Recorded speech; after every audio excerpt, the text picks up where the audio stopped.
جب تک تم حاملہ نہیں ہو جاتی تب تک تمہیں روز میرے بستر پر تیار ہو کے لیٹنا ہوگا۔ میں ایک دن بھی ناغہ نہیں کرنا چاہتا اور مجھ سے کسی رحم کی امید نہیں رکھنا۔ اور 6 مہینے کا یہ کانٹریکٹ ہے، تمہیں اس سے پہلے حاملہ ہونا ہوگا۔ اس کے بدلے میں تمہیں مالا مال کر دوں گا۔ درِ فشاں کے سامنے ڈری سہمی کھڑی تھی۔ مجھے منظور ہے اور میری دادی کا علاج بھی کروا دیں۔ وہ آنکھوں میں نمکین پانی لیے اس کانٹریکٹ کو سائن کر گئی تھی۔ نکاح کے بعد جب سائم خان گھر آیا تو درِ فشاں گلابی کلر کی شارٹ نائٹی پہنے اس کے بستر پر لیٹی ہوئی تھی۔ اس کا یہ روپ دیکھ سائم کے اعصاب تنے۔ وہ خود کو بے لباس کرتا اس کے اوپر جھکا تھا اور اچانک ہی ایک جھٹکے سے، جب تک تم حاملہ نہیں ہو جاتی تب تک تمہیں روز میرے بستر پر تیار ہو کے لیٹنا ہوگا۔ میں ایک دن بھی ناغہ نہیں کرنا چاہتا اور مجھ سے کسی رحم کی امید مت رکھنا۔ درِ فشاں پہ 6 مہینے کا کانٹریکٹ ہے، تمہیں اس سے پہلے حاملہ ہونا ہوگا۔ اس کے بدلے میں تمہیں مالا مال کر دوں گا، اتنا پیسہ دوں گا کہ تم نے کبھی خواب میں بھی نہیں سوچا ہوگا۔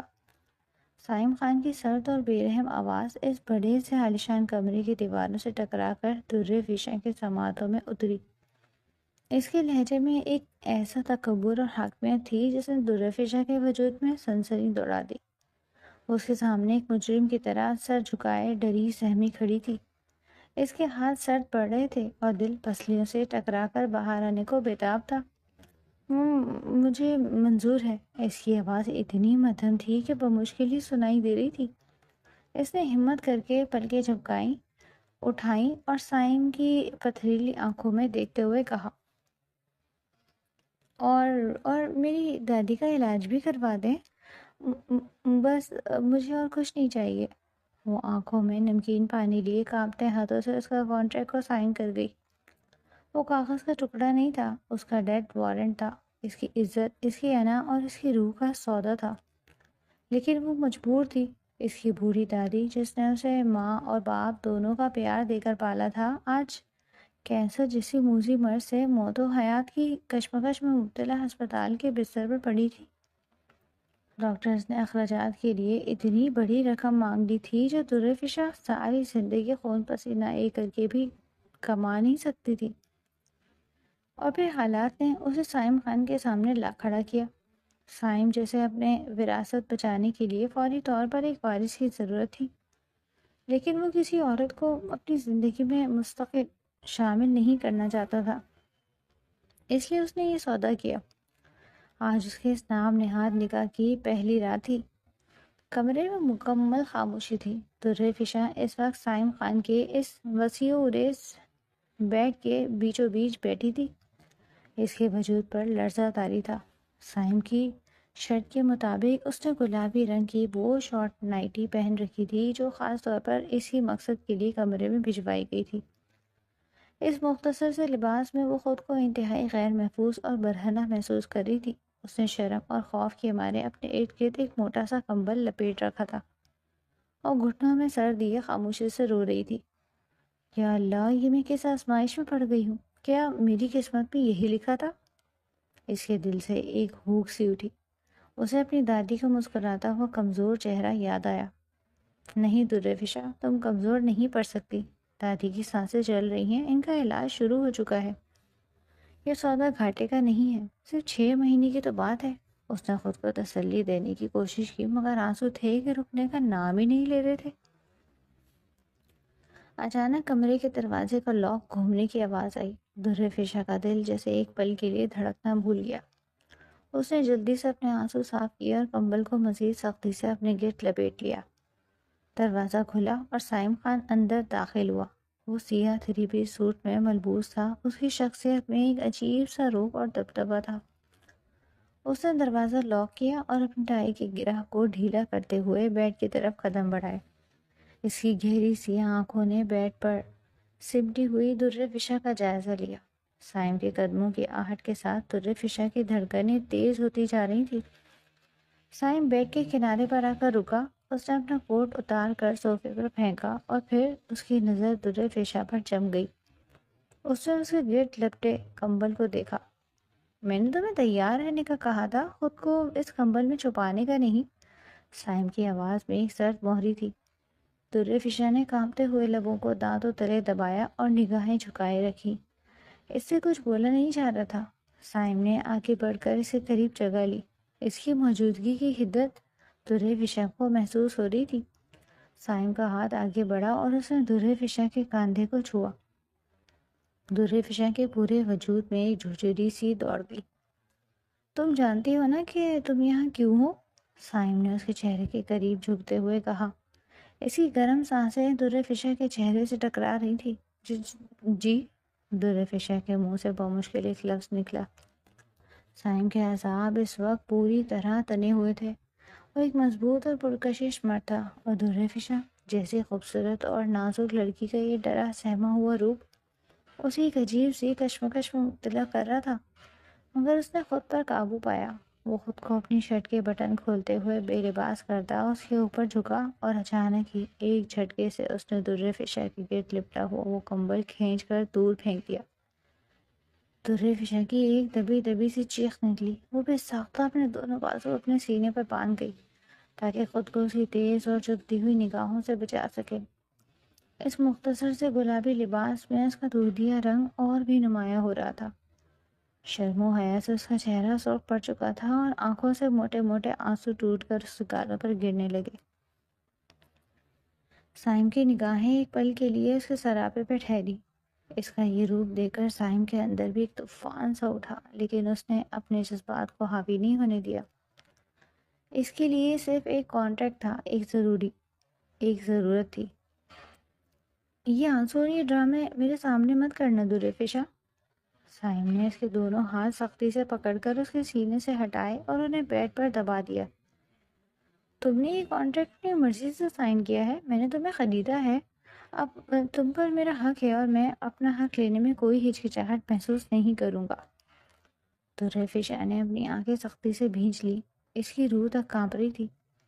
مجھے معلوم ہے سائم، آپ کو جو کرنا ہے کریں، لیکن خدا را مجھ سے یہ توقع مت رکھیں کہ میں یہ سب خوشی سے کروں گی۔ میری دادی کی زندگی کی قیمت میری یہ عزت ہے، میں نے خود کو بیچا ہے۔ اس کے الفاظ سسکیوں میں ڈوب گئے۔ سائم کے چہرے پر کوئی نرمی نہیں آئی۔ اس نے اس کی سسکیوں کو نظر انداز کیا۔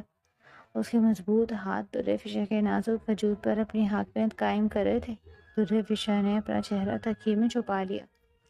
اس نے اپنے دانتوں سے اپنی ہی ہونٹوں کو اس قدر زور سے کاٹا کہ خود کا ذائقہ اس کے منہ میں بھر گیا۔ اس کے قریب تر ہوتا چلا گیا۔ در فشاں کے لیے وہ لمحات کسی قیامت سے کم نہیں تھے۔ وہ ایک بے جان مورت کی طرح لیٹی ہوئی تھی۔ اس کا دماغ سن ہو چکا تھا۔ جب سائم نے اسے اپنا حق چھینا تو در فشاں کی آنکھوں سے آنسوؤں کا ایک سیلاب رواں دواں ہو گیا۔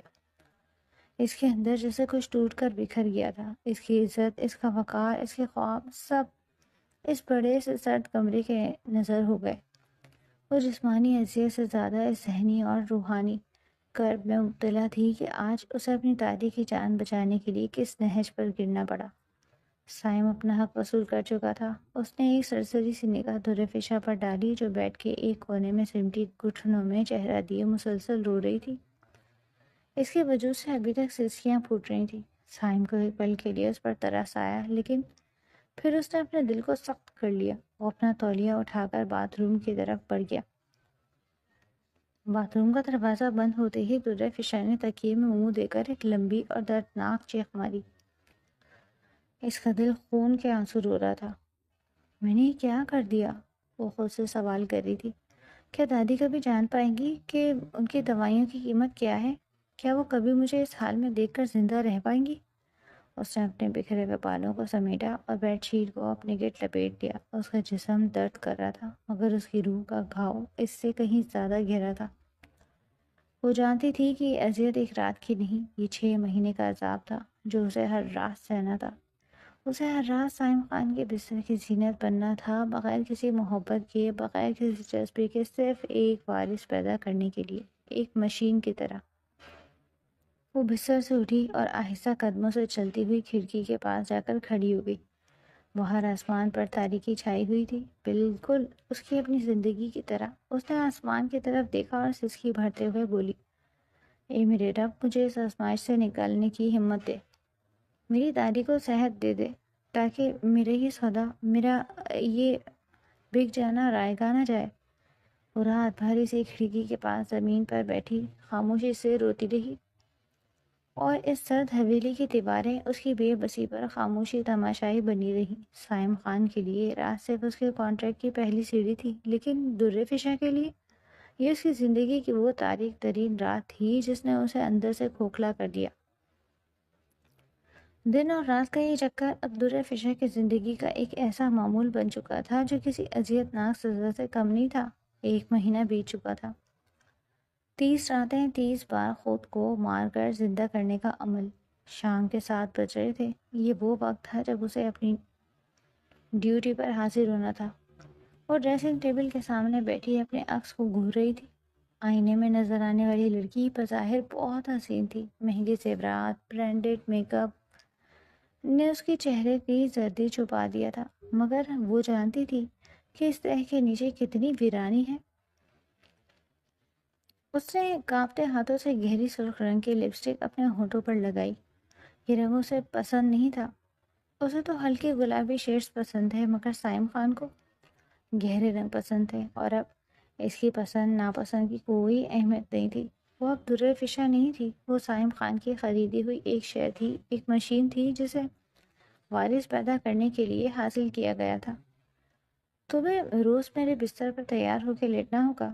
سائم کے الفاظ اس کے کانوں میں گونجے۔ اس کے ہاتھ رک گئے، آنکھوں میں پھر وہی نمکین پانی بھر آیا۔ اس نے نفرت سے خود کو دیکھا۔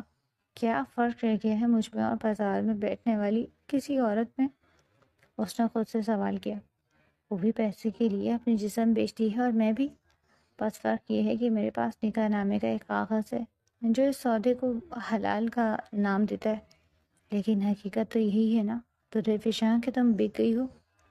اس کا دل چاہا کہ یہ میک اپ نوچ ڈالے، یہ ریشمی لباس پھاڑ پھینکے اور بھاگ جائے یہاں سے، دور، بہت دور۔ لیکن پھر اگلے ہی لمحے اسے اسپتال کے ICU کا وہ منظر یاد آ گیا جہاں اس کی دادی زندگی کی ڈور تھامے لیٹی تھی۔ آج صبح ہی وہ اسپتال سے ہو کر آئی تھی۔ دادی کا کیمو تھراپی کا سیشن چل رہا تھا۔ وہ شیشے کی دیوار کے پار کھڑی انہیں دیکھ رہی تھی۔ دادی کا چہرہ کمزور ہو چکا تھا، بالوں کی چاندی مزید بڑھ گئی تھی، لیکن ان کی آنکھوں میں ابھی بھی وہی چمک تھی جو در فشاں کی ہمت بندھاتی۔ بیٹا تم اتنی کمزور کیوں لگ رہی ہو؟ دادی نے آکسیجن ماسک ہٹاتے ہوئے کمزور آواز میں پوچھا۔ جب در فشاں اندر گئی، در فشاں نے فوراً اپنے چہرے پر مسکراہٹ سجائی۔ وہ دادی کو کیسے بتاتی کہ ان کی زندگی خریدنے کے لیے اس نے اپنی زندگی بیچ دی؟ دادی تو یہی سمجھتی تھی کہ در فشاں کی کمپنی نے اسے ایک بڑے پروجیکٹ کے لیے ایڈوانس لون دیا ہے، اور سائم خان نے انسانی ہمدردی کی بنیاد پر مدد کی۔ نکاح کی بات تو اس نے سرے سے چھپا رکھی تھی، کیونکہ سائم نے واضح کر دیا تھا کہ یہ شادی صرف کاغذوں کی حد تک اور اس کمرے کی حد تک ہے۔ دنیا کے سامنے وہ صرف اس کی ملازمہ تھی۔ نہیں دادی، میں بالکل ٹھیک ہوں، بس کام کا پریشر تھوڑا زیادہ ہے آج کل۔ اس نے دادی کا جھریوں زدہ چہرہ ہاتھوں میں لے کر چوما۔ سائم صاحب بہت نیک انسان ہے جو انہوں نے اتنی مدد کی، اللہ انہیں خوش رکھے۔ دادی نے دعائیں دی تھیں اور در فشاں کا دل کٹ کے رہ گیا۔ نیک انسان؟ وہ شخص جو ہر رات اس کی روح کو رولتا تھا، جس نے اس کی مجبوری کی بولی لگائی تھی، وہ دادی کی نظر میں فرشتہ تھا؟ ہاں دادی، بہت بہت خیال رکھتے ہیں، یہ کہتے ہوئے اس کی زبان لڑکھڑائی۔ وہ وہاں سے بھاگ آئی تھی۔ ہسپتال کے وہ مخصوص بو دوائیوں اور اسپرٹ کی مہک اب اسے اپنے جسم سے آتی محسوس ہوتی تھی۔ اسے لگتا تھا کہ وہ 2 دنیاوں میں بٹ چکی ہے۔ دن میں وہ ایک فکر مند پوتی ہوتی تھی جو ڈاکٹروں کے پیچھے بھاگتی، رپورٹیں چیک کرتی، اور رات میں وہ سائم خان کے بستر کی زینت بن جاتی۔ ماضی کے دریچے اس کے ذہن میں کھلنے لگے۔ وہ در فشاں جو کتنی خوددار تھی، ماں باپ کے انتقال کے بعد دادی نے اسے پالا تھا، غربت تھی، مگر دادی نے اسے کبھی احساس سے کمتری کا شکار نہیں ہونے دیا۔ انہوں نے سلائی کڑھائی کر کے اسے پڑھایا۔ میری بچی پڑھے گی، افسر بنے گی، دادی ہمیشہ کہتی۔ در فشاں نے بھی دن رات ایک کر دیا، یونیورسٹی میں ٹاپ کیا، BS کی ڈگری لی۔ اس دن وہ کتنی خوش تھی جب اسے خان انٹرپرائزز میں جاب ملی تھی۔ سائم خان شہر کا مانا ہوا بزنس ٹائکون اس کا باس تھا۔ شروع کے 2 مہینے کتنے شاندار تھے۔ وہ اپنی قابلیت کے بلبوتے پر آگے بڑھ رہی تھی۔ اسے سائم خان کی شخصیت متاثر کرتی تھی، اس کا کام کے لیے جنون، اس کی اصول پسندی۔ وہ اسے اپنا آئیڈیل ماننے لگی۔ اسے کیا معلوم تھا کہ جس انسان کو وہ اتنا بڑا سمجھ رہی ہے وہ اندر سے اتنا ہی کھوکھلا اور تاجر ذہنیت کا مالک ہوگا۔ پھر وہ منحوس دن آیا جب دادی اچانک بے ہوش ہوئی اور کینسر کا انکشاف ہوا۔ ڈاکٹر نے 40 لاکھ کا تخمینہ بتایا۔ درے فشاں کے پیروں تلے سے زمین نکل گئی۔ اس کے پاس تو 40,000 بھی مشکل سے جمع تھے۔ اس نے ہر جگہ ہاتھ پاؤں مارے، قرض مانگا، مگر اتنی بڑی رقم کوئی دینے کو تیار نہ تھا۔ آخری امید سائم خان تھا۔ وہ اس کے آفس گئی تھی۔ کانپتے ہاتھوں اور بہتی آنکھوں کے ساتھ اس نے ایڈوانس تنخواہ یا قرض کی درخواست کی تھی۔ سائم نے اس کی بات سکون سے سنی۔ اس نے اپنی کرسی پر ٹیک لگائی اور قلم کو انگلیوں میں گھماتے ہوئے اس کی طرف دیکھا۔ اس کی نگاہوں میں ہمدردی نہیں، ایک موقع پرست کی چمک تھی۔ درے فشاں، 40 لاکھ ایک بہت بڑی رقم ہے۔ کمپنی پالیسی کے مطابق میں تمہیں اتنا قرض نہیں دے سکتا، اس نے سپاٹ لہجے میں کہا۔ درے فشاں کی امید دم توڑ گئی۔ وہ اٹھنے ہی والی تھی جب سائم نے اسے روکا۔ لیکن میں ذاتی طور پر تمہاری مدد کر سکتا ہوں، مگر اس کے بدلے مجھے تم سے کچھ چاہیے۔ اور پھر اس نے وہ شرمناک پیشکش رکھی تھی، 6 مہینے کا کانٹریکٹ، ایک وارث، اور بدلے میں دادی کا علاج اور منہ مانگی رقم۔ میرے پاس وقت نہیں ہے شادی بیاہ کے جھمیلوں میں پڑنے کا، اور نہ ہی میں کسی عورت کو مستقل اپنی زندگی کا روپ بنانا چاہتا ہوں۔ مجھے صرف اپنا خون، اپنا وارث چاہیے۔ تم صحت مند ہو، پڑھی لکھی ہو، اور سب سے بڑھ کر ضرورت مند ہو۔ ہم ایک ڈیل کر سکتے ہیں۔ درے فشاں کو لگا تھا کسی نے اس کے منہ پہ تھپڑ مارا ہے۔ اس نے انکار کرنا چاہا، اس کی عزت نے گوارا نہیں کیا تھا، مگر پھر دادی کا چہرہ یاد آ گیا۔ اگر علاج نہ ہوا تو وہ مر جائیں گی۔ وہ اپنی انا کی خاطر دادی کو نہیں مار سکتی تھی، اور اس طرح اس نے اپنی زندگی کا سودا کر لیا۔ خیالوں کا تسلسل دروازہ کھلنے کی آواز سے ٹوٹا۔ درے فشاں چونک اٹھی۔ اس نے جلدی سے اپنے دوپٹے کو درست کیا اور اٹھ کھڑی ہوئی۔ سائم خان کمرے میں داخل ہوا۔ ہمیشہ کی طرح وہ تھکا ہوا لگ رہا تھا، لیکن اس کے چہرے کی سختی برقرار تھی۔ اس نے ڈھیلی ٹائی اور بازو پر لٹکا کوٹ صوفے پر ڈالا۔ اس کی نظر درے فشاں پر پڑی جو کمرے کے وسط میں کسی مجرم کی طرح کھڑی تھی۔ سائم نے ایک گہری سانس لی اور اس کے قریب آیا۔ اس کی نظروں نے درے فشاں کے سراپے کا جائزہ لیا۔ آج اس نے گہرے سبز رنگ کا ریشمی سوٹ پہن رکھا تھا جس میں وہ غضب کی حسین لگ رہی تھی، مگر سائم کو اس کے حسن سے زیادہ اپنے مقصد سے غرض تھی۔ آج ڈاکٹر کی اپائنٹمنٹ تھی تمہاری؟ سائم نے بغیر کسی تمہید کے پوچھا۔ اس کا لہجہ کاروباری تھا۔ درے فشاں نے نظریں جھکا لی۔ جی، تو کیا رپورٹ ہے؟ سائم کی آواز میں بے صبری تھی۔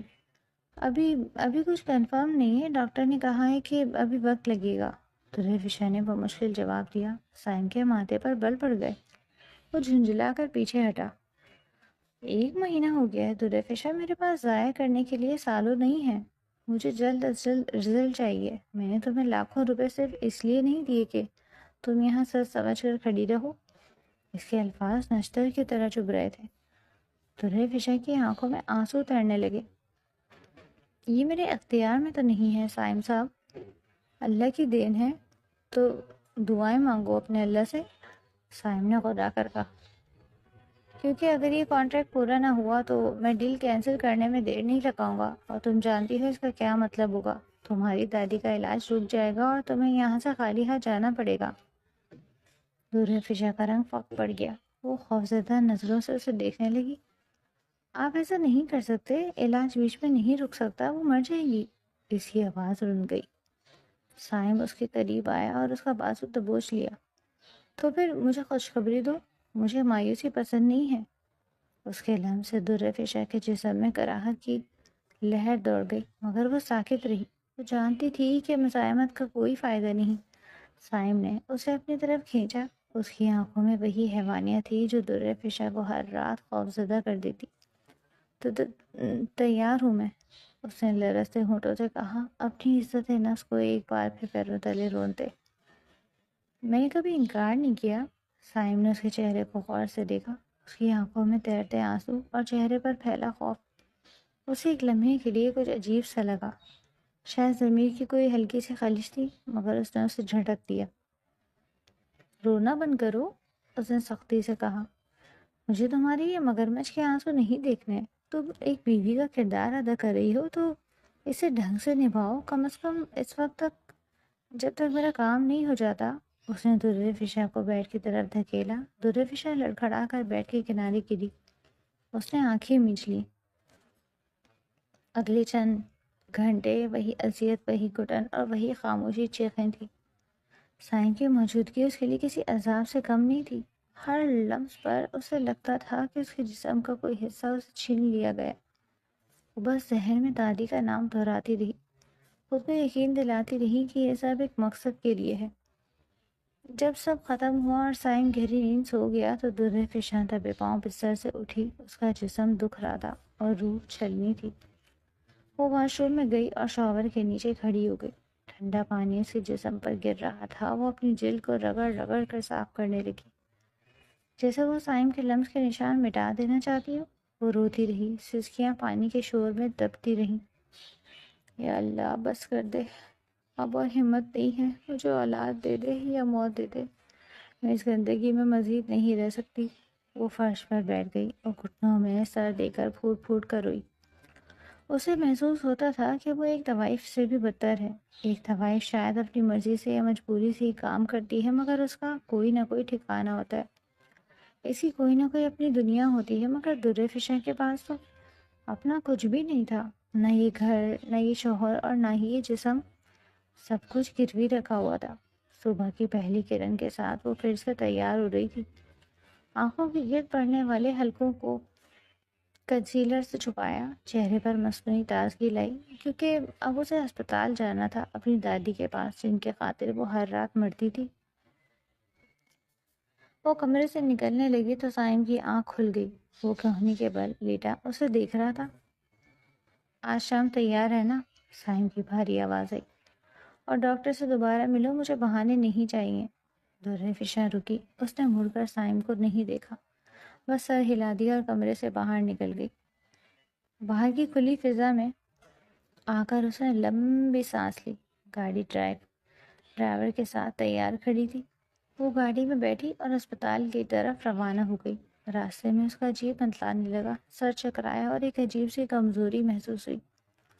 اس نے ڈرائیور سے گاڑی روکنے کو کہا اور سڑک کنارے اتر کر کہہ کر دی۔ ڈرائیور گھبرا کر باہر آیا۔ میڈم آپ ٹھیک ہے؟ اسپتال جلدی چلیں۔ درِ فشاں نے پانی کی بوتل سے کلی کیا اور ٹیشو سے منہ صاف کیا۔ اس کا دل تیزی سے دھڑک رہا تھا۔ کیا یہ وہ تھا جس کا وہ انتظار کر رہی تھی؟ کیا اس کی دعا قبول ہو گئی تھی؟ یہ صرف ذہنی دباؤ اور رات بھر جاگنے کا نتیجہ تھا؟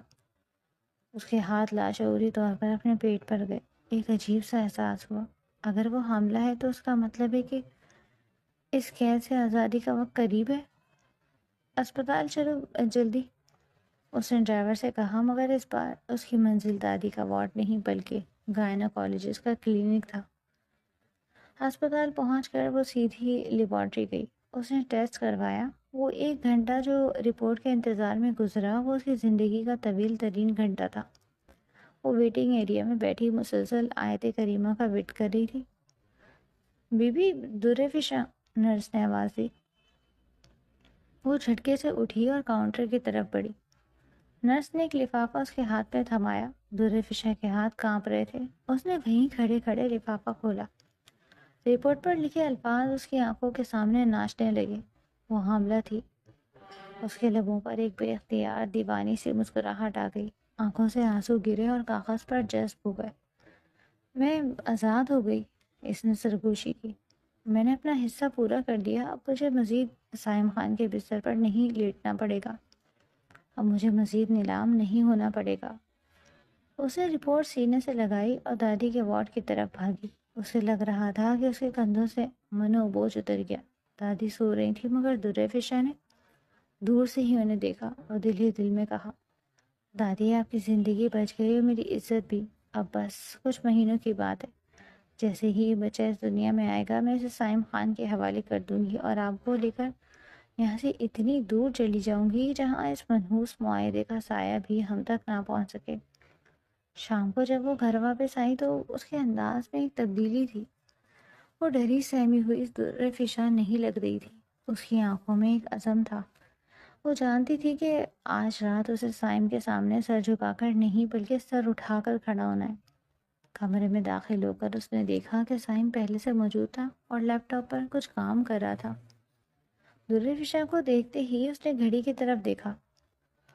تم لیٹ ہو آج، اس نے سخت لہجے میں کہا۔ درفشا نے کوئی جواب نہیں دیا۔ وہ سیدھی اس کے پاس گئی اور اپنے پرس سے وہ کاغذ کا ٹکڑا نکال کر سائم کے لیپ ٹاپ کی کی بورڈ پر رکھ دیا۔ سائم نے چونک کر اسے دیکھا، پھر کاغذ کو۔ اس نے رپورٹ اٹھائی اور اس پر ایک نظر ڈالی۔ اس کے چہرے کے تاثرات پل بھر میں بدل گئے۔ سختی کی جگہ فاتحانہ مسکراہٹ نے لے لی۔ اس کی آنکھوں میں چمک آ گئی۔ تم سائم نے کھڑے ہو کر درفشا کو دیکھا۔ تم نے کر دکھایا؟ اس کے لہجے میں پہلی بار نرمی تھی، شاید خوشی بھی۔ وہ آگے بڑھا اور درفشا کے کندھوں کو تھامنا چاہا تھا، جیسے وہ اسے گلے لگانا چاہتا ہو، یہ شاید شاباش دینا چاہتا ہو، لیکن درفشا نے ایک قدم پیچھے ہٹ کر اسے روک دیا۔ اس کی آنکھوں میں سرد مہری تھی، ویسے ہی سرد مہری جو سائم کی آنکھوں میں ہوا کرتی تھی۔ کانٹریکٹ کی پہلی شرط پوری ہو گئی ہے سائم صاحب۔ درفشا کی آواز سپاٹ اور مضبوط تھی۔ اب دوسری شرط کی باری ہے۔ آج سے، ابھی سے مجھے آپ کے بستر پر لیٹنے کی ضرورت نہیں ہے اور آپ مجھے ہاتھ نہیں لگائیں گے۔ سائم کے ہاتھ ہوا میں معلق رہ گئے۔ وہ حیرت سے درفشا کو دیکھنے لگا۔ یہ وہ لڑکی نہیں تھی جو کل تک اس کے سامنے کانپ رہی تھی؟ اور ہاں، درفشا نے مزید کہا، میری دادی کے علاج کے لیے بقیہ رقم کل تک ہسپتال کے اکاؤنٹ میں ٹرانسفر ہو جانی چاہیے۔ مجھے اب ایک دن کی بھی تاخیر برداشت نہیں ہوگی۔ اس نے سائم کی آنکھوں میں آنکھیں ڈال کر دیکھا۔ کیونکہ اب میں صرف آپ کی ملازمہ یا خریدی ہوئی عورت نہیں ہوں سائم صاحب، میں آپ کے ہونے والے وارث کی ماں ہوں، اور اس بچے کی حفاظت کے لیے مجھے ذہنی سکون کی ضرورت ہے۔ اس لیے آج سے یہ راتیں، یہ اذیتیں اور یہ جبر سب ختم۔ یہ کہہ کر درفشا نے اپنا دوپٹہ سنبھالا اور صوفے کی طرف بڑھ گئی، جہاں اسے تکیہ رکھا اور لیٹ گئی۔ سائم خان وہیں کھڑا اسے دیکھتا رہ گیا۔ اس کے ہاتھ میں رپورٹ تھی، ہونٹوں پر ایک ادھوری مسکراہٹ، لیکن آنکھوں میں ایک نئی حیرت۔ اس نے آج تک درفشا کو کمزور سمجھا تھا، لیکن آج اسے احساس ہوا کہ جس عورت نے اپنی دادی کے لیے اپنی عزت داؤ پر لگا دی وہ کتنی طاقتور ہو سکتی ہے۔ کمرے میں خاموشی چھا گئی، لیکن یہ خاموشی پچھلی راتوں جیسی نہیں تھی۔ اس میں درفشا کی جیت کی گونج تھی اور سائم خان کے لیے ایک خاموش پیغام کہ پیسے سے جسم خریدا جا سکتا ہے مگر روح اور عزت پر حاکمیت نہیں جمائی جا سکتی۔ صبح کا وقت تھا۔ ڈائننگ ٹیبل پر انواع اقسام کے کھانے سجے تھے، مگر درفشا کا دل متلا رہا تھا۔ وہ اپنی پلیٹ میں کانٹے سے آملیٹ کے ٹکڑے کر رہی تھی، مگر کھانے کی ہمت نہیں کر پا رہی تھی۔ سائم جو اخبار پڑھنے میں مگن تھا، اس نے کھنکیوں سے اسے دیکھا۔ اس نے اخبار تہہ کر کے ایک طرف رکھا اور جگ سے تازہ جوس کا گلاس بھرا۔ یہ پی لو۔ اس نے گلاس درفشا کی طرف سرکایا۔ تم نے ناشتہ بالکل نہیں کیا۔ ڈاکٹر نے کہا ہے کہ پروٹین اور وٹامنس کی کمی نہیں ہونی چاہیے۔ درفشا نے ایک نظر سائم کو دیکھا، پھر گلاس کو۔ مجھے طلب نہیں ہے، اس نے آہستہ سے کہا۔ طلب کا سوال نہیں ہے درفشا، ضرورت کا ہے۔ سائم کے لہجے میں سختی نہیں تھی بلکہ ایک عجیب سی فکر مندی تھی۔ تم اکیلی نہیں ہو، ایک جان تم سے جڑی ہے، اس کا خیال رکھنا تمہاری ذمہ داری ہے۔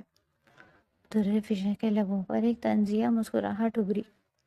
آپ فکر نہ کریں سائم صاحب، آپ کی انویسٹمنٹ محفوظ ہے، میں اسے کچھ نہیں ہونے دوں گی۔ سائم کے چہرے پر ناگواری کا سایہ لہرایا۔ وہ جانتا تھا کہ درفشا کا اشارہ کس طرف ہے۔ اس نے گہری سانس لی۔ میں صرف بچے کی بات نہیں کر رہا، تمہاری صحت بھی اہم ہے، تم بہت کمزور ہو گئی ہو۔ اس نے زبردستی گلاس اس کے ہاتھ میں تھما دیا۔ سائم کا یہ بدلا ہوا روپ درفشا کو سمجھ نہیں آیا۔ کیا یہ صرف اس لیے تھا کہ وہ اس کے وارث کی ماں بننے والی تھی؟ کیا واقعی اس پتھر دل انسان کے اندر کوئی گوشت پوش کا دل دھڑکنے لگا؟ گزرتے دنوں کے ساتھ سائم کی توجہ بڑھتی جا رہی تھی۔ وہ خود اس کی دوائیوں کا چارٹ چیک کرتا، ڈاکٹر کی ہر اپائنٹمنٹ پر اپنے مصروف شیڈول کو ترک کر کے اس کے ساتھ جاتا۔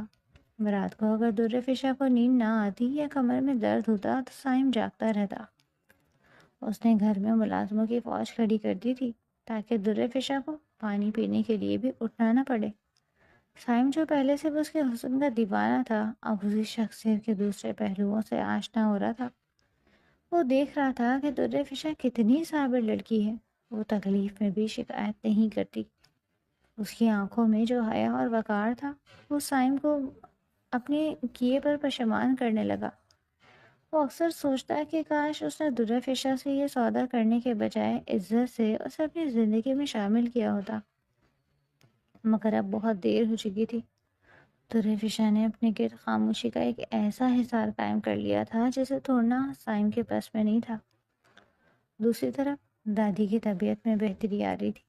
در فشا شروع کے مہینوں میں تو باقاعدگی سے اسپتال جاتی رہی، لیکن جیسے جیسے اس کا پیٹ نمایاں ہونے لگا اس نے اسپتال جانا کم کر دیا۔ وہ بہانے بناتی کہ آفس کا کام بہت بڑھ گیا ہے یا سائم صاحب نے کسی پروجیکٹ کے لیے شہر سے باہر بھیجا۔ وہ زیادہ تر ویڈیو کال پر بات کرتی اور کیمرہ صرف اپنے چہرے تک رکھتی۔ دادی بوڑھی ضرور تھی مگر بیوقوف نہیں، انہیں در فشا کی یہ دوری کھٹکنے لگی۔ میری بچی مجھ سے کچھ چھپا رہی ہے، دادی اکثر نرس سے کہتی۔ وہ آتی کیوں نہیں؟ اس کی آنکھوں میں وہ پہلے والی چمک نہیں رہی۔ پھر وہ دن آ گیا جس کا در فشا کو ڈر تھا۔ وہ 7واں مہینہ تھا۔ در فشا اپنے کمرے میں آرام کر رہی تھی کہ اس کا فون بجا۔ ہسپتال سے کال تھی۔ ہیلو، اس نے گھبرا کر فون اٹھایا۔ مسز در فشا، آپ کی دادی کی طبیعت اچانک بگڑ گئی ہے، انہیں سانس لینے میں دشواری ہو رہی ہے، ڈاکٹرز انہیں آئی سی یو میں شفٹ کر رہے ہیں، آپ فوراً پہنچے۔ در فشا کے ہاتھوں سے فون گر گیا۔ اس کا دماغ سن ہو گیا۔ اس نے ایک لمحہ ضائع کیے بغیر ڈرائیور کو آواز دی اور گاڑی میں بیٹھ گئی۔ اس وقت اسے نہ اپنے بھاری وجود کا ہوش تھا، نہ سائم کی ہدایت کا، نہ دنیا کی کسی اور ڈر کا۔ اس کی طرف ایک ہی منزل تھی۔ دادی، اسپتال پہنچ کر وہ دیوانہ وار کوریڈور میں بھاگی۔ اس کا پھولا ہوا پیٹ، اس کی چال میں لڑکھڑاہٹ، سب کچھ عیاں کر رہا تھا، مگر اس وقت وہاں کوئی دیکھنے والا نہیں تھا۔ وہ سیدھی آئی سی یو کے باہر پہنچی۔ ڈاکٹر باہر نکلے۔ شکر ہے آپ آ گئی، حالت اب خطرے سے باہر ہے، مگر انہیں شدید صدمہ پہنچا، وہ آپ کو پکار رہی تھی۔ در فشا نے کانپتے ہاتھوں سے دروازہ کھولا۔ دادی آکسیجن ماسک لگائے بستر پہ لیٹی تھی۔ ان کی آنکھیں بند تھی مگر آہٹ پا کر انہوں نے آنکھیں کھول دی۔ در فشا ان کے قریب آئی اور ان کا ہاتھ تھام لیا۔ دادی، میں آ گئی ہوں، آپ کیسی ہیں؟ دادی نے اپنی کمزور نظریں در فشا کے چہرے سے ہٹا کر اس کے جسم پر ڈالی۔ ان کی آنکھیں حیرت اور صدمے سے پھیل گئی۔ در فشا نے جلدی سے اپنا دوپٹہ درست کرنے کی کوشش کی، مگر 7 مہینے کا حمل چھپانا اب ناممکن تھا۔ کمرے میں موت جیسی خاموشی چھا گئی، صرف مشینوں کی بیپ سنائی دے رہی تھی۔ یہ کیا ہے در فشا؟ دادی نے ماسک ہٹاتے ہوئے نہیں فواز پوچھا۔ ان کی آواز میں سوال نہیں یا خوف تھا۔ در فشا کا سر جھک گیا، آنسو ٹپ ٹپ گرنے لگے۔ بولو در فشا، کس کا گناہ ہے یہ؟ کس نے میری معصوم بچی کے ساتھ؟ دادی کا سانس پھولنے لگا۔ در فشا پھوٹ پھوٹ کر رو پڑی۔ وہ دادی کے قدموں میں بیٹھ گئی۔ دادی، یہ گناہ نہیں ہے، یہ نکاح ہے، میں نے نکاح کیا ہے۔ نکاح؟ دادی نے بے یقینی سے اسے دیکھا۔ کب؟ کس سے؟ اب مجھ سے چھپائے کیوں؟ سائم خان سے، در فشا نے سسکتے ہوئے کہا۔ وہی جن کی کمپنی میں میں کام کرتی ہوں۔ سائم خان؟ وہ امیر کبیر آدمی؟ اس نے تم سے چھپ کر نکاح کیوں کیا؟ اور تم تو کہتی تھی وہ بہت نیک ہے، اس نے مدد کی ہے۔ دادی کے ذہن میں شکوک و شبہات سر اٹھانے لگے۔ سچ بتاؤ در فشا، کیا قیمت چکائی ہے تم نے میری جان بچانے کی؟ در فشا مزید جھوٹ نہیں بول سکتی تھی، اس کا ضرب ٹوٹ چکا تھا۔ اس نے روتے ہوئے سارا سچ اگل دیا۔ وہ کانٹریکٹ، وہ 40 لاکھ، وہ وارث کی شرط، وہ 6 مہینے کی اذیت، سب کچھ۔ دادی پتھرائی ہوئی آنکھوں سے چھت کو تکنے لگی۔ ان کے چہرے پر جو کرب تھا وہ کینسر کی تکلیف سے کہیں زیادہ شدید تھا۔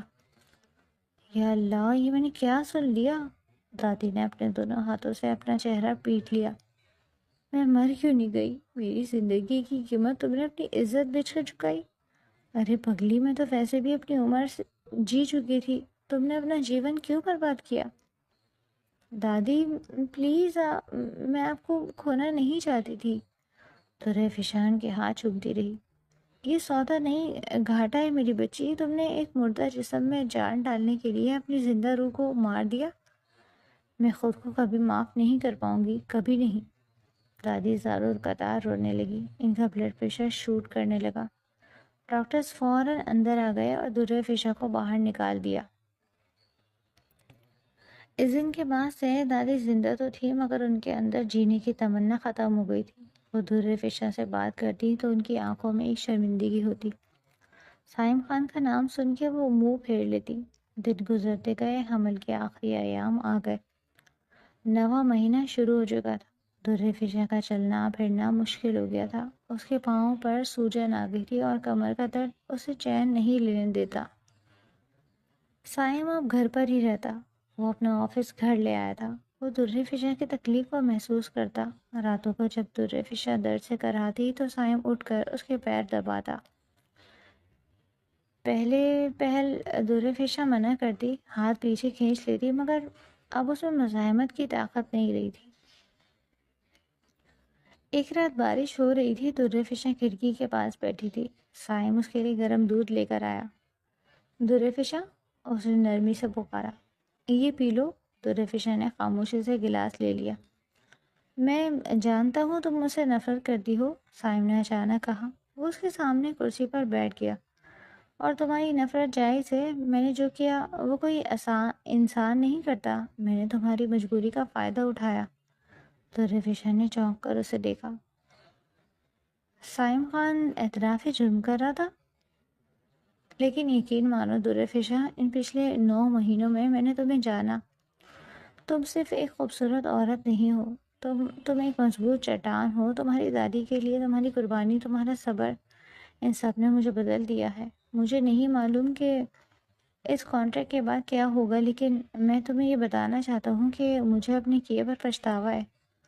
درے فشا کچھ دیر خاموش رہی، پھر اس نے نظریں جھکا کر کہا، پچھتاوے سے دیے ہوئے زخم نہیں بھرتے سائم صاحب۔ یہ بچہ، یہ میرے لیے میری دادی کی زندگی کی نشانی ہے، اور آپ کے لیے آپ کی جائیداد کا وارث۔ ہمارا رشتہ بس یہیں تک ہے۔ سائم کے دل پر جیسے کسی نے وار کیا۔ وہ جانتا تھا کہ وہ حق بجانے پہ۔ اس نے مزید کچھ نہیں کہا اور خاموشی سے وہاں سے اٹھ گیا۔ وہ رات طوفانی تھی۔ بجلی زور زور سے کڑک رہی تھی جب درے فشا کو درد شروع ہوا۔ درد کی ایک شدید لہر نے اس کے پورے وجود کو جھنجھوڑ دیا۔ اس کے منہ سے ایک چیخ نکل گئی۔ سائم جو برابر والے کمرے میں تھا بھاگتا ہوا آیا۔ درے فشا بستر کی چادر کو مٹھیوں میں جکڑے درد سے تڑپ رہی تھی۔ اس کا چہرہ پسینے سے شرابور تھا۔ درے فشا، کیا ہوا؟ سائم کے ہاتھ پاؤں پھول گئے۔ اسپتال سائم، اسپتال، وہ بمشکل بولی۔ سائم نے فوراً اسے بازو میں اٹھایا، گاڑی نکالی اور طوفانی بارش میں گاڑی دوڑا دی۔ راستے بھر درے فشا درد سے چیختی رہی۔ وہ مسلسل دعا کر رہی تھی، یا اللہ اسے بچا لے، دونوں کو بچا لے، میری غلطیوں کی سزا اسے مت دینا۔ ہسپتال پہنچتے ہی اسے لیبر روم لے جایا گیا۔ سائم باہر کوریڈور میں پاگلوں کی طرح ٹہل رہا تھا۔ وقت جیسے تھم گیا تھا۔ ہر گزرتا لمحہ صدیوں پر محیط لگ رہا تھا۔ اندر سے درے فشا کی چیخیں آ رہی تھی اور باہر سائم کی جان نکل رہی تھی۔ دادی بھی ویل چیئر پر وہیں موجود تھیں جنہیں ڈرائیور لے آیا تھا۔ وہ تسبیح پڑھ رہی تھی اور رو رہی تھی۔ سائم ان کا سامنا کرنے کی ہمت نہیں کر پا رہا تھا۔ کئی گھنٹوں کی اذیتناک جدوجہد کے بعد اچانک ایک بچے کی رونے کی آواز گونجی۔ وہ آواز کسی میٹھی دھن کی طرح سائم کے کانوں میں اتری۔ کچھ دیر بعد لیڈی ڈاکٹر باہر آئیں۔ ان کے چہرے پر مسکراہٹ تھی۔ مبارک ہو مسٹر سائم، اللہ نے آپ کو بیٹے سے نوازا، ماں اور بچہ دونوں خیریت سے ہیں۔ سائم وہیں سجدے میں گر گیا۔ اس کی آنکھوں سے شکرانے کے آنسو بہہ نکلے۔ وہ اٹھا اور ڈاکٹر سے اجازت لے کر اندر بھاگا۔ کمرے میں درفشاں بے سود سی لیٹی. اس کا رنگ زرد تھا، بال بکھرے ہوئے تھے، مگر چہرے پر ایک عجیب سا سکون تھا. نرس بچے کو صاف کر کے تولیے میں لپیٹ رہی تھی. سائم آہستہ قدموں سے درفشاں کے پاس گیا. اس نے ڈرتے ڈرتے اس کے ہاتھ کو چھوا. درفشاں نے بھاری پلکیں اٹھا کر اسے دیکھا. درفشاں، سائم کی آواز بھر آ گئی. تم ٹھیک ہو؟ اس نے سر ہلایا. نرس بچہ لے کر آئی اور سائم کی گود میں دے دیا. یہ لیجیے آپ کا وارث، بالکل باپ پر گیا ہے. سائم نے لرزتے ہاتھوں سے اس ننھے وجود کو تھاما. سرخ اور سفید رنگت، بند مٹھیاں اور ہلکی ہلکی سانسیں. یہ اس کا خون تھا، اس کا حصہ. مگر اس لمحے اسے اپنی جائیداد یا وارث کا خیال نہیں آیا. اسے صرف یہ احساس ہوا کہ یہ معجزہ ہے. اس نے بچے کی پیشانی چومی اور پھر درفشاں کی طرف دیکھا. اس کی آنکھوں میں آنسو تیر رہے تھے. وہ جھکا اور بے اختیار درفشاں کے ماتھے پر اپنے لب رکھ دیے. شکریہ درفشاں، اس نے سرگوشی کی. تم نے مجھے مکمل کر دیا. تم نے مجھے وہ خوشی دی ہے جس کا میں شاید حقدار بھی نہیں تھا. تم نے مجھے باپ بنایا ہے. درفشاں حیرت سے اسے دیکھ رہی تھی. اس نے سائم کی آنکھوں میں وہ نمی دیکھی جو اس نے پہلے کبھی نہیں دیکھی تھی.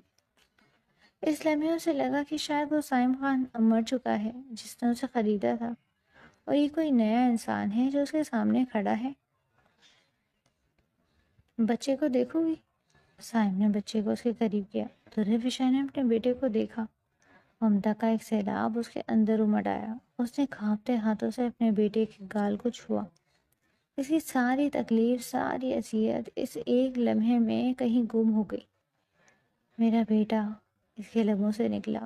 سائم اسے دیکھتا رہا. اس کے دل میں ایک عزم پیدا ہو رہا تھا. وہ جانتا تھا کہ کانٹریکٹ کے مطابق اب درفشاں کو جانا تھا اور بچے کو سائم کے پاس رہنا تھا.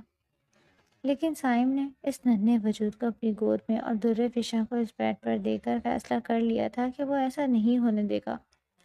وہ درفشاں کو کہیں نہیں جانے دے گا.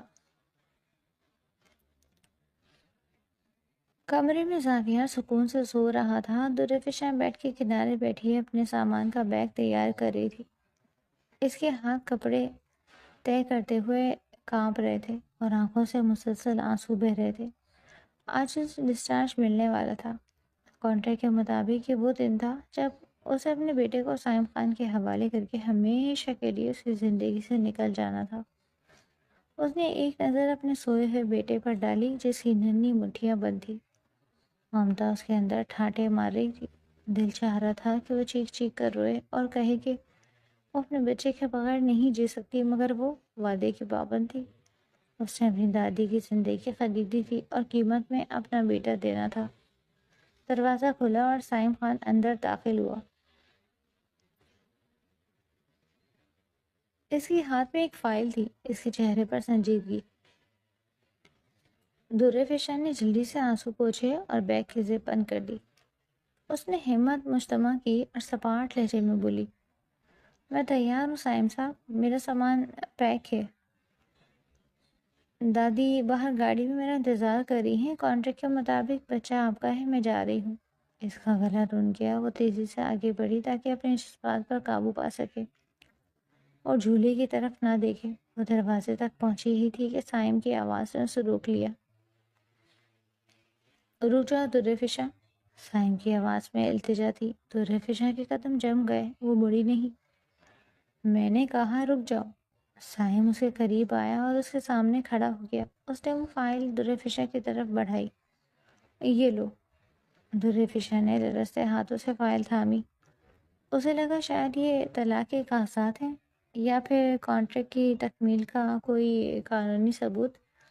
اس نے فائل کھولی. اندر وہی منحوس کانٹریکٹ کے کاغذات تھے جن پر 6 مہینے پہلے اس نے اپنے خون سے دستخط کیے تھے. یہ کیوں؟ اس نے حیرت سے سائم کو دیکھا. سائم نے اس کی آنکھوں میں آنکھیں ڈالی. اس کی آنکھیں سرخ ہو رہی تھی. اس نے اچانک درفشاں کے ہاتھ سے وہ فائل لی اور اس کے سامنے ہی اسے پھاڑ کر پرزے پرزے کر دیا. کاغذ کے وہ ٹکڑے ہوا میں بکھر کر فرش پر گر گئے جیسے کسی کے انا کی کرچیاں بکھر گئی ہوں. درفشاں سکتے میں آ گئی. سائم، یہ آپ نے کیا کیا؟ سائم گھٹنوں کے بل درفشا کے قدموں میں بیٹھ گیا۔ وہ مغرور، وہ متکبر سائم خان جس کے سامنے لوگ نظر اٹھا کر بات نہیں کرتے تھے، آج ایک عورت کے قدموں میں بیٹھا رو رہا تھا۔ میں ہار گیا درفشا، میں اپنی انا، اپنی دولت، اپنے غرور سب سے ہار گیا۔ سائم کی آواز پر آ گئی۔ میں نے سوچا تھا کہ میں تمہیں خرید لوں گا، ایک وارث حاصل کر لوں گا اور پھر اپنی زندگی میں مگن ہو جاؤں گا، لیکن مجھے نہیں معلوم تھا کہ تم مجھے اندر سے بدل دو گی۔ درفشا بے یقینی سے اسے دیکھ رہی تھی۔ تمہارے صبر نے، تمہاری خاموشی نے، تمہاری قربانی نے مجھے پاش پاش کر دیا ہے۔ ان 9 مہینوں میں نے تمہیں درد میں دیکھا، تکلیف میں دیکھا، مگر کبھی شکایت کرتے نہیں دیکھا۔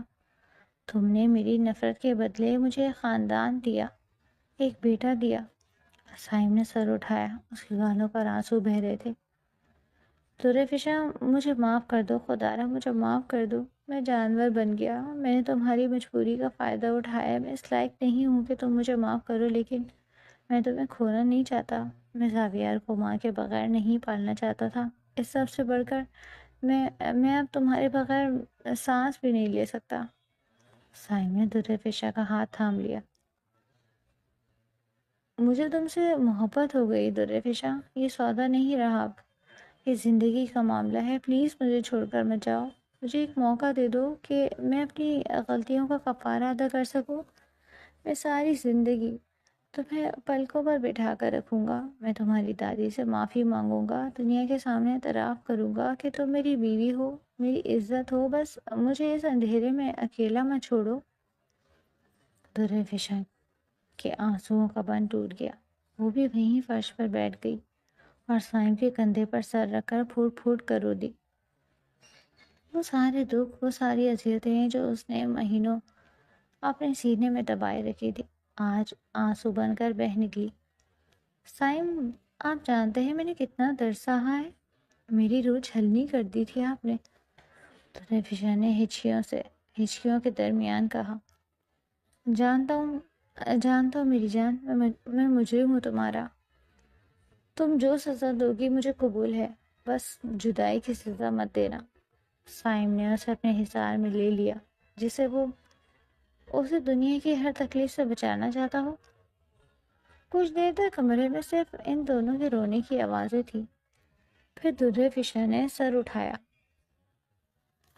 اس کی آنکھوں میں ابھی بھی نمی تھی، مگر اب وہاں خوف نہیں تھا، وہاں ایک سکون تھا، ایک فیصلہ تھا۔ اس نے سائم کے چہرے کو اپنے ہاتھوں میں لیا اور انگوٹھے سے اس کے آنسو صاف کیے۔ میں نے آپ کو معاف کیا سائم، اس نے دھیمے لہجے میں کہا، صرف اس لیے نہیں کہ آپ میرے بچے کے باپ ہیں، بلکہ اس لیے کہ میں نے ان آخری مہینوں میں آپ کی آنکھوں میں اپنے لیے فکر دیکھی، میں نے آپ کو بدلتے دیکھا ہے، اللہ معاف کرنے والوں کو پسند کرتا ہے۔ سائم کو یقین نہیں آیا۔ سچ؟ تم نہیں جاؤ گی؟ میں کہاں جا سکتی ہوں اپنے گھر کو چھوڑ کر؟ درفشا نے مسکرا کر کہا، یہ میرا اور میرے بیٹے کا گھر ہے۔ سائم نے جذباتی ہو کر اس کے ماتھے کو چوم لیا۔ شکریہ درفشا، شکریہ، میں وعدہ کرتا ہوں آج کے بعد تمہاری آنکھوں میں ایک آنسو نہیں آنے دوں گا۔ تبھی دروازہ کھلا اور دادی ویل چیئر پر اندر آئیں۔ انہوں نے یہ منظر دیکھا تو ان کی بوڑھی آنکھیں بھی نمی ہو گئی اور اس میں نمی تیرنے لگی۔ سائم فوراً اٹھا اور دادی کے پاس گیا۔ اس نے جھک کر دادی کے گھٹنوں کو چھوا۔ دادی، میں گنہگار ہوں آپ کا، میں نے آپ کی بیٹی کے ساتھ بہت زیادتی کی، کیا آپ مجھے معاف کر دیں گی؟ میں وعدہ کرتا ہوں کہ اب درفشا کو کبھی کوئی دکھ نہیں دوں گا۔ دادی نے کانپتا وہ ہاتھ سائم کے سر پر رکھا۔ بیٹا، انسان خطا کا پتلا ہے، اگر تم واقعی پشیمان ہو اور میری بچی نے تمہیں معاف کر دیا ہے تو میں کون ہوتی ہوں نہ کرنے والی؟ اللہ تم دونوں کو ہمیشہ خوش رکھے، بس اب کبھی اس کی آنکھ میں آنسو نہ آنے دینا۔ سائم نے دادی کے ہاتھ چومے۔ یہ میرا وعدہ ہے دادی۔ درفشا نے زاویار کو اٹھایا اور سائم کے پاس لائی۔ سائم نے اپنے دونوں بازوؤں میں اپنی دنیا سمیٹ لی، ایک طرف اس کی بیوی اور دوسری طرف اس کا بیٹا۔ زاویہ نے نیند میں ہی انگڑائی لی اور ہلکا سا مسکرایا، جسے وہ بھی اپنے والدین کے ملاپ پر خوش ہو رہا ہوں۔ کھڑکی سے سورج کی ایک کرن اندر آئی اور ان تینوں پر پڑی۔